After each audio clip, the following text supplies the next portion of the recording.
Halo penonton Joglo TV, balik lagi sama gue, Gracia, dan rekan gue Cindy Florensin, kembali lagi di program Kupas Berita. Seperti biasa, acara Kupas Berita ini ngebahas berita-berita yang lagi heboh nih. Kita bakal pilih berita yang menarik dan kita bahas bareng-bareng. Kalian juga bisa nimbrung di komentar di bawah ya. Oke, kita masuk ke berita pertama nih, Gra. Ada apa Jadi tuh? ada berita kalau ada anak anggota DPR yang nganiaya pacarnya sampai tewas gitu. Ini ngegemparin jagat maya banget. Kalian pasti udah tahu juga kan berita ini gitu loh. Jadi nih anak DPR ini namanya Gregorius Ronald Tanur. Nah, dia ini resmi ditetapin sebagai tersangka atas kasus dugaan penganiayaan sampai ngebuat korbannya nih si pacarnya sendiri, DSA nih meninggal dunia. Si tersangka ini diancam hukuman penjara 12 tahun. Alah, anak pejabat lagi nih. Anak Yes. pejabat banget nih. Belagu banget ya ternyata anak-anak pejabat ini. Sukanya ngeaniaya biar dikira apa, Bang Jago. Jago. Astaga. Jadi teman-teman ya, si Gregorius ini adalah anak dari anggota DPR fraksi PKB Edward Tanur namanya. Bapak satu ini yang statusnya itu ya anggota DPR RI gitu ya. Mungkin nih bocah mentang-mentang anak pejabat jadi seenaknya kali ya, anjir. Bisa jadi ada Bang Jago minta dipenteng nih palanya gini. Tapi ya Gra, emang kalau semisal anak kayak gini tuh harus emang dipenteng dulu gitu palanya ya, baru belajar gitu. Kayak harus kena masalah dulu nih, mentalnya dulu nih kena gitu. Itu pun dia pasti masih ngerasa kalau gue punya kuasa kok, punya duit kok buat nebus semuanya, buat ngeringanin hukumannya gitu kan. Tadi lu bilang 12 tahun tuh. Istilahnya dia ya bisa aja ngerasa kayak dia bisa beli hukum gitu ya. Setuju. Ya, lihat aja ntar kebeli atau enggak ya. Kalau udah viral gini mah kayak jangan mimpi toh, nggak bakal. Kuasa netizen merubah segalanya. Iya, ya. pasti. Lo tau gak sih infonya nih Beb, motif pembunuhannya ini gara-gara si cewek nih, pacarnya ini si anak pejabat yang terkenal cerewet itu jadi kayak cekcok gitulah, habis ya itu berujung diseret gitu kan. Jadi gara-gara bawel lah istilahnya. Infonya nih kan si cewek ini dianiaya terus diseret pakai ban mobil gitu loh. Aduh, Ngilu banget. ngilu banget sih demi. Gue beneran emosi banget loh bacanya. Ya, serius. Kayak maksudnya tuh ya namanya pacaran masa nggak ada cekcok sih Setuju. gitu. Pasti ya ada cekcok lah. Masa lu sebagai cowok nih nggak bisa kontrol emosi lu gitu. Iya benar. Kan ya nggak semua hal tuh sesuai sama yang lu mau gitu loh. Pasti di situ ada cekcok. Nah ya Iya. udah, harusnya lu bisa lebih ngontrol emosi Pasti gitu. namanya pacaran ada perbedaan pendapat. Ada, ya, pasti. kontrol gitu. Benar-benar. Mana pacarannya baru 5 bulan, buset, lagi anget-angetnya banget itu. Iya benar. Nih gue ceritain ringkas kronologinya aja ya guys. Jadi pas Selasa gimana? kemarin tuh 3 Oktober jam 6:30 kemarin tuh kan lagi makan-makan tuh di salah satu mall di Surabaya. Nah terus si pelaku nih ditelepon, dateng yuk buat karaoke gitu. Dateng lah mereka nih ke namanya Black Hole KTV. Nah pas pagi-pagi buta hampir jam 1 pagi gitu.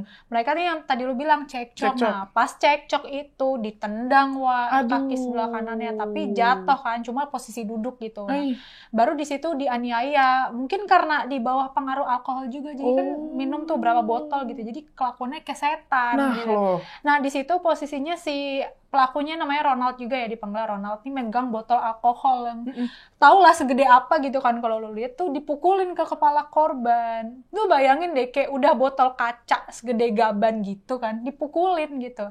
Nah gak lama nih mereka posisinya masih cekcok lah katanya. Jadi si cewek ini masih gak apa-apa gitu, sampai naik lift itu tuh mau ke basement kan. Dan di situ nih korban kayak ngedahuluin gitu sambil main HP katanya, ngedahuluin pelaku. Terus dia nih kayak nunggu di pintu mobil penumpang, jadi posisinya masih di luar gitu loh. Nah si Ronaldnya nih kayak udah nge-starter duluan mobilnya, jadi kayak si ceweknya nggak tahu, terus entah gimana keseret lah badannya korban sampai kelindes gitu. Di situ si korban nih udah lemes katanya badannya gitu. Aduh ya Allah, ngeri banget ya. Banget, Kayak parah. denger-denger juga katanya ya si pelaku ini nih sempet kasih napas buatan pas si korban mungkin dibawa ke Rumah Sakit Nasional Hospital Surabaya ya. Cuma ya nggak ada respon apa-apa, Iya, udah keseret anjir. Nah pas udah sampai di sana tuh dikasih penanganan intensif kan. Nggak ketolong nyawanya. Iya. Meninggal jam 2:30 pagi. Ya, ini nggak tahu ya gue meninggalnya karena apa. Cuma bisa jadi ya karena lemes parah nggak sih? Iya, Itu kan, pasti darah kelindes, keseret. Itu kan badannya kan dia kecil ya. Terus juga sempat dapat penganiayaan nih di area kepala, which is kayak itu salah satu area yang rawan gitu. Rawan banget. Dan kena benda tumpul juga, itu juga bisa jadi pendarahan di dalam ya. Iya, kayak Nggak tahu juga nih. Kayak ya udah pastilah dianiaya, keseret. ya gimana nih? Iya, kayak nggak tahu, mungkin kayak ada penggumpalan di dalam nggak sih? Bisa. Tapi update terbarunya nih, sang ayah Bapak Edward Tanur ini akhirnya dinonaktifin jabatannya dari tugasnya sebagai anggota Komisi 4 DPR. Jadi ya sudah tidak ada lagi jabatan dia di partai gitu. Ini menurut update terbaru ya. Jadi Sekjen PKB nih, Bapak Hasanuddin Wahid bilang kalau Pak Hasanuddin dan beberapa fraksi PKB ini mastiin bakal ngajuin surat pencabutan Pak Edward dari Komisi 4 DPR pada hari Senin 9 Oktober yang lalu lah ya. Lo makan tuh jabatan. Udah bukan anak pejabat lagi kan lo istilahnya gitu loh. Jadi ya selamat menikmati kehidupan di sel penjara. Mampus, mana waktu itu sempat viral juga kan video durasinya 49 detik ya. Si korban ini udah kegeletak lemes gitu ya, infonya nih yang gue dapet ya, sambil dikelilingin 3 satpam. Nah, si perekam yang diduga pelaku ini ketawa-ketawa cuy. Gitu. Bukannya bantuin pacarnya, malah ya udah, mana salah satu satpam ini juga nanya, ini temenmu gitu kan. Terus malah dibantah gitu sama si kampret satu ini kayak, bukan anjir, ambil direkam. Kayak ngomongnya tuh, rekam sih, hehehe, rekam dulu gitu. Apa sih? Psikopat banget gitu. Sampai kuasa hukum korban ya, Bapak Dimas ini yakin kalau video itu tuh punya Ronald. Soalnya yakin kan sih. Direkamnya ya disebar, kayak direkam disebar sendiri gitu sama si Ronaldnya gitu. Kayak aduh. Nah, ini video punya lu pasti punya kan, lu, mungkin pasti. punya orang gitu. Aduh, ngeri banget guys bayanginnya. Jadi apa ya, Ronald ini sama Polrestabes Surabaya nih katanya dijerat pasal 351 KUHP ayat 3 dan pasal 359 KUHP soal penganiayaan berat yang berujung kematian. Tadi tuh yang udah lu sebutin dengan ancaman maksimalnya 12 tahun penjara. Semoga beneran 12 tahun ya, kalau bisa nambah gitu nih. Nah, ini sih menurut gue hubungannya udah toksik banget cuy. Apalagi kasus ini kita bisa belajar kalau misalkan orang udah di bawah pengaruh alkohol, kita nggak tahu dia mabuk atau enggak ya, tapi pasti kelakuannya udah di batas nalar, di luar naila lah, udah nggak tahu deh gitu kan. Salah satunya ya ini, emosi terus ngebunuh orang, even itu pacarnya sendiri loh, kan gila. Sayang gitu harusnya kan. Jadi ya hati-hati ya, dan ya pesan kita nih ya, kalau misalkan kalian udah ada di hubungan yang toksik, please banget lepasin aja semuanya.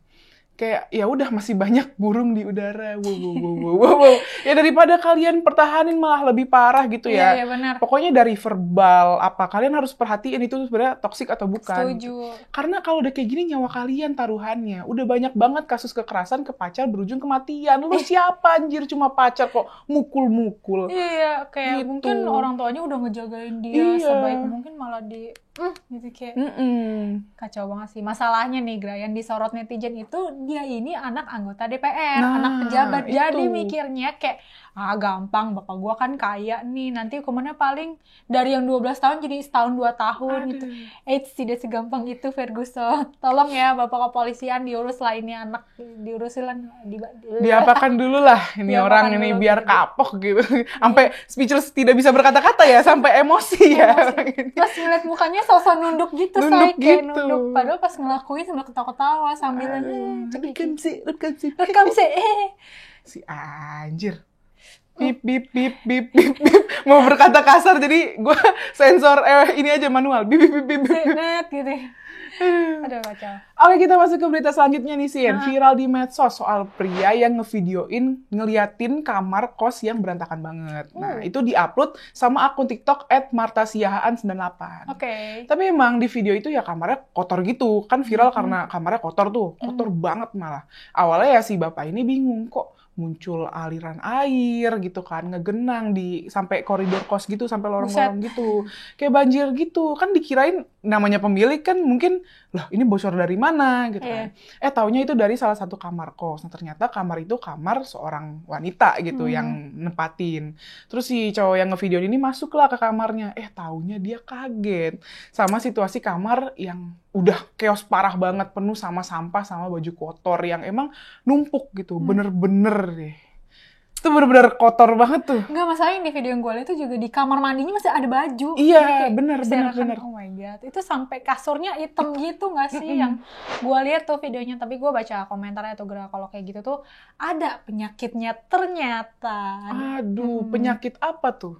Jadi penyakitnya ini namanya hoarding disorder, tapi emang banyak orang yang masih nggak tahu ini tuh penyakit apa sih gitu. Jadi hoarding disorder ini gangguan yang ditandain sama kesulitan membuang atau berpisah gitu sama barang kepunyaannya tanpa ngelihat dari sisi apa ya, barang itu berguna atau enggak gitu. Jadi kayak tetap disimpan aja. Jadi bener-bener yang kayak pengumpul rongsokan gitu loh. Jadi dikumpulin aja, ditumpuk gitu loh. Aduh, iya. Tapi ya gimana dong kalau misal kayak gitu ngeganggu kenyamanan sekitar nggak sih? Maksudnya kan itu bau pastinya ya. Maksudnya kayak misalkan sampah Coca-Cola gitu, tempat Coca-Cola yang di fast food tuh biasanya tuh, terus dikumpulin nih gitu. Iya, jadi kayak bau kan. Kayak bau, iya. Pasti nimbulin sarang penyakit nggak sih? Nah, kacau sih. Nah, gini Gra, ini mungkin buat yang orang psikologi ya atau tahu soal gangguan ini, tolong dikoreksi atau tambahin aja gitu di kolom komentar ya. Jadi nih yang gue tahu kan sebenarnya hoarding disorder itu ada berbagai macam faktor. Bisa karena dia mengalami gangguan mental kayak dia nih depresi, kena skizofrenia, atau bisa keturunan. Which is anggota keluarganya nih emang semuanya ada riwayat HD ini, hoarding disorder. Jadi kayak kena juga dianya gitu. Bisa juga karena dia ini dibesarin di keluarga yang emang basically jorok dan dia nih ada indikasi buat mengidap HD gitu, jadi kayak makin parah, kayak komplikasi gitu loh. Bisa juga nih karena ditinggal sama orang tercinta, kan pasti kayak semacam nyimpen kenang-kenangan gitu lah ya, barang-barang sama orang-orang yang disayang. Nah itu ditumpuk tuh, nggak mau kan dibuang, sayang, lama-lama jadi kayak sampah kan akhirnya. Iya. Ngerti. Serem banget sih Yasin ya. Ya pantesan relate banget sama gejala orang yang kena hoarding disorder ini ya di salah satu website yang pernah gue baca nih, ada nih gejala awalnya. Awalnya tuh dia sulit nih buat buang barang-barang yang notabene ya nggak diperluin gitu kan.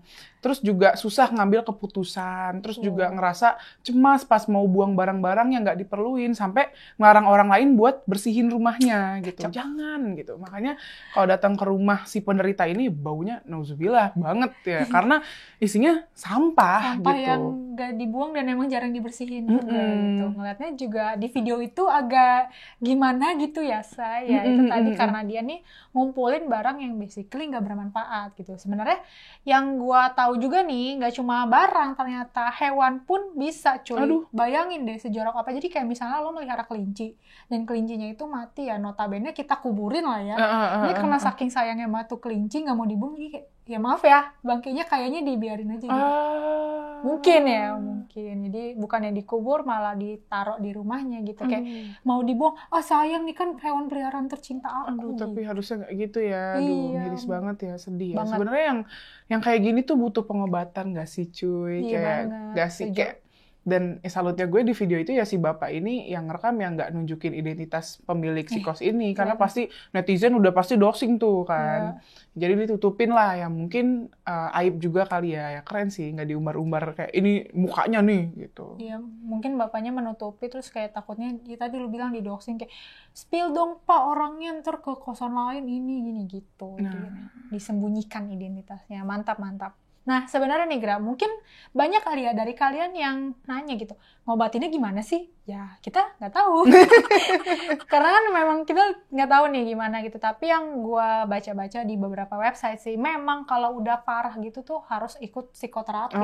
Iya. Nah, nanti nih dokter di sana ya istilahnya psikoterapisnya ini bakal ngelatih penderitanya nih buat nahan keinginan untuk nggak numpuk barang di rumah gitu loh. Terus juga penderitanya ini harus rutin minum obat-obatan khusus yang udah diresepin sama dokter. Intinya tuh ya terapi rutin sih harusnya gitu. Iya, berarti nggak bisa dilakuin sendiri, maksudnya nggak bisa healing sendiri. Nggak bisa, emang harus ada tenaga profesional gitu. Kalau ya benar juga, ya nyikapinnya ya harus kayak gitu. Ya, kalau misalkan kita kasih tipsnya gimana ya kita juga bingung kan, kita bukan psikolog gitu kan. Karena kan kalau gangguan ya itu dari dalam gitu. Benar. Mau kita maki-maki juga susah karena kan ya mindset dia emang suka tempat kotor, bertumpuk, ada bau-bau. Mungkin menurut dia bau-baunya tuh enak gitu ya. Mungkin kalian mikirnya itu kan jadi sarang penyakit. Nah, buat penderita hoarding disorder ini ya mikirnya ya tempat-tempat gue ya udah gitu. Kan gak ngeganggu kalian gitu kan. Penderita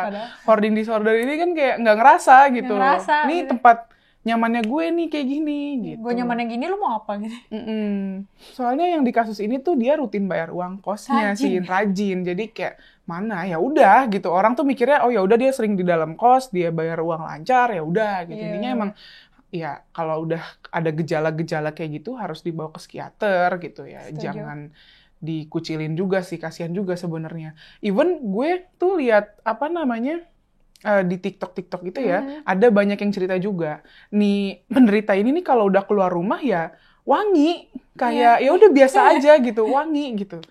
Aduh, ya walaupun ganggu banget tapi ya ditolong aja lah gitu. Benar banget, setuju banget. Jadi ya jangan dimaki-maki ya guys, soalnya itu itu emang tabiatnya. ada penyakitnya. Penyakit gitu. Dan emang harus diobatin sama tadi yang lu bilang tenaga profesional gitu. Jadi iya, kita harus dukung aja. Harus bisa support juga sih. Iya, biar dia sembuh gitu.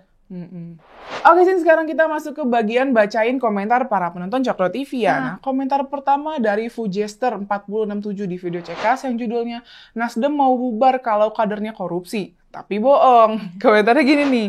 Yang bikin saya tertawa jawaban Bang Matahari di televisi saat ditanya oleh salah satu wartawan terkait ucapannya akan bubarkan partai jika ada kader yang korup.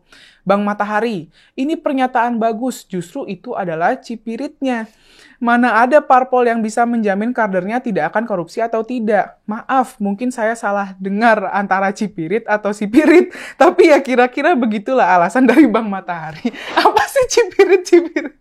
Ya gimana ya, harusnya kalau misalkan udah ngomong atau ngasih embel-embel, ya embel-embel yang korupsi-korupsi itu ya ditepatin gak sih? Kalau kayak gini kan malah bohong ya namanya. Kayak kader kita kalau semisal korupsi partai bubar. Bercanda. Jadi gitu kan. Jadi jelek di nama partainya nih. Ngomong kosong doang gitu loh. Aduh. Lanjut. Oke, gerak komentar selanjutnya nih dari @yusrizainal6790 di video gagasan UKI yang judulnya Permintaan Maaf PSI ke PDIP. Komentarnya gini nih, Mas Kaisang yang dibilang gak berpengalaman dalam berpolitik, mampu mendidik dan membuka cara berpolitik yang santun. Inilah anak muda yang mempunyai bakat memimpin ke depan. Bravo Mas Kaisang. Lanjutkan perjuanganmu Mas Kaisang. Yuk, berjuang ciptakan politik ini jadi sesuatu yang menyenangkan gitu loh buat anak muda. Bukan malah jadi momok yang menakutkan. Nah, benar-benar. Mantul, mantap betul. Mantul. Lanjut ya. Oke, komentar selanjutnya dari Pikadili66 di video kupas berita yang judulnya TikTok Shop ditutup, mendak digeruduk netizen. Komentarnya gini nih, halah yang ngegeruduk paling-palingan TikTok seller ataupun buyer yang doyan irit budget. Tapi kalau buyer yang masih cinta produk lokal dan benci predatory pricing dari impor ilegal pasti sangat setuju TikTok Shop ditutup. Kan masih banyak platform lain buat jualan, percayalah kagak bangkrut-bangkrut amat. Sebelum ada TikTok Shop juga UMKM kita menguat di era pandemi dengan beberapa platform digital yang lain. Gak usah muluk-muluk deh. Ya sebenarnya ya gue sebagai customer ya nggak masalah juga sih. Cuma memang ya yang bermasalah nih penjual yang udah gede nih di TikTok kan. Yang bermasalah tuh mereka karena udah gedenya di TikTok gitu. Di platform lain nggak ada gitu.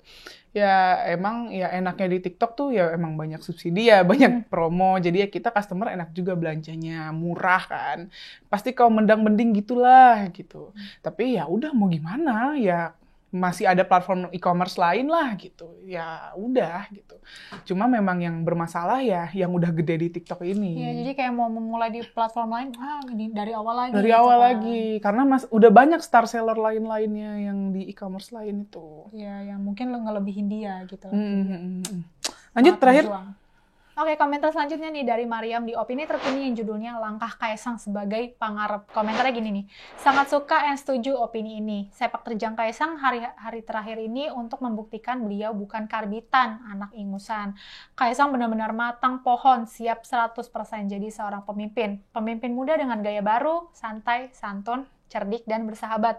Bukan gaya pemimpin yang konservatif, yang kaku, banyak formalitas, dan saling serang. Ya, benar-benar. Setuju banget. Karena gaya berpolitik lama tuh yang formal lah, kaku, saling serang. Jujur ya, itu kayak jadi vibes-nya tuh negatif banget nggak sih? Apalagi kan sekarang nih menjelang pemilu nih 2024, yang dimana para pemilih ini nantinya didominasi sama anak muda. Bener. Maksudnya kelak anak muda ini kan juga harus melek politik gitu loh, dan semoga aja mindset mereka nih berubah setelah Mas Kaisang nih masuk politik gitu dan berpikir wah politik ternyata seseru itu ya. Gitu, nggak seserem yang dibayangkan cenah. Jadi istilahnya politik ini dipandang sebagai sesuatu yang menarik anak muda gitu buat berkecimpung, karena ideologi yang dibawa Mas Kaisang tuh berpolitik santuy. Tapi santun dan gembira. Gembira. Mantap kakak, lanjut ya. Mantap betul. Mantap betul. Oke, mungkin itu aja beberapa komentar menarik yang ada di channel Coklat TV. Jangan lupa like, comment, subscribe channel ini. Stay tune terus di program kita di Kupas Berita. Tunggu. Jangan lupa dong nyalain notifikasinya supaya kalian gak ketinggalan video-video Kupas Berita di channelnya Coklat TV, guys. Bye-bye.